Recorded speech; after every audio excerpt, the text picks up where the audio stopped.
Welcome back to Hey Kentucky. Yesterday was signing day, and Mark Stoops got himself a hell of a class, and it continued into today as well. So to talk about it, let's bring in KSR football recruiting expert analyst Nick Roush. Thanks for joining us, Nick. How are you?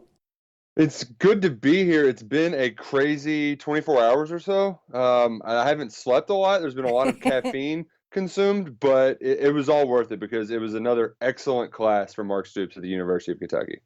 Another one, but let's just say the best one. I mean, we haven't seen any of these guys play yet, but on paper, this has got to be the best class in the history of the program. Oh, I mean, you have Justin Rogers, who is the best recruit in the internet era to ever sign with Kentucky. You got four guys from Michigan. You just got Joel Williams from Louisiana. They stole a guy from right under Lane Kiffin's nose in the state of Mississippi. It's been absolutely incredible. And even if you don't just go by the rankings, like there's not any of these like, ooh, this guy's under the radar because they're all ranked high, but they also have incredible offer sheets. Joel Williams was supposedly a silent commit at Alabama, but ended up backing off to go to UK. You took like three guys that Tennessee really wanted. And so you aren't playing with the small guys anymore. This is all big fish, and Mark Stoops is winning. It's a totally different scenario when you're competing against SEC schools, which they now are for recruits. It's just flat out crazy. But I do want to focus on what I think were the hugest wins yesterday, the defensive line and the offensive line. And we've seen how huge those two units of the football team are in this league. And Kentucky's got a whole lot better. They got, I believe it's up to 9 players in the trenches, and only one of them wasn't a four-star recruit. And he's just, played in back-to-back state championships games in the state of Alabama in the largest division. They have gotten guys from Kentucky. You had Octavius Oxendine, the kid from North Hardin, an absolute monster. Also, the best name ever. Like, how can you not got named Ox going to Kentucky? He's like the big blue ox babe. Right, but you Buck. also have Cavassier Smoke. Like, we have to have the two best names in college football now.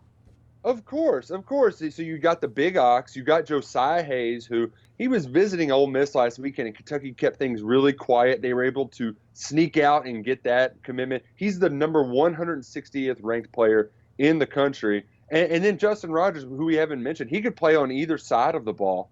He's great at both. He'll play defensive line for Kentucky. But on the offensive side, Auburn, Gus Malzahn, they really needed an offensive tackle. So they're like, we're going to go to the JUCO ranks. This Jeremy Flax guy, he's an All-American. We're gonna put the full court blitz on him. We're going to bring him in. So what does Mark Stoops do? He sends Eddie Gran and John Sharman out to visit Flax after his Auburn visit.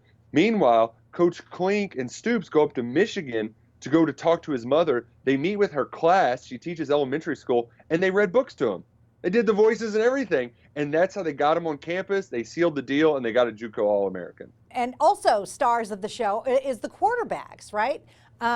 You've got Bo Allen, Joey Gatewood. Walker Wood has, announced he's going into the transfer portal, which good for him.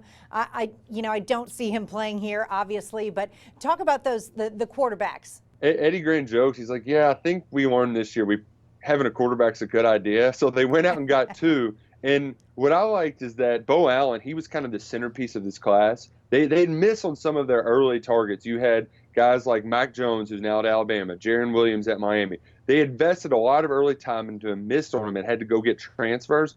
This time they got their guy early in Bo Allen, and they were able to recruit a bunch of playmakers around him. He was able to host kids when they were in on visits because he lived in Lexington. He played a really important part in the process of building this class. On top of it, he's a heck of a football player. And then this Joey Gatewood guy enters the transfer portal. UK's like, ooh, it's awfully hard to turn this guy down. No. So what do? They talk to Bo and say, is it cool if we go talk to this Gatewood guy? Like, we respect you, but, like, he's really good. Let's give it a shot. And he was like, bring it on. Come on. I'll beat him out. I don't care. More competition, the better. They got two guys who are the best quarterback recruits that Kentucky's landed so far, and they're going to be going up against each other. Now, Gatewood's going to have to sit out a year, but they both do a little bit of something different. And I think you can confidently say you're not going to have to rely on a receiver to run the show in the future. Nick Roush from KSR, thank you so much. We appreciate your expertise and enthusiasm because yesterday was a fun day. It was a fun day. It was a long day, and I'm happy to be here, Mary Jo. It's been good. All right. Thank you, Nick, from Kentucky Sports Radio, KSR.com. We'll be right back here on Hey Kentucky.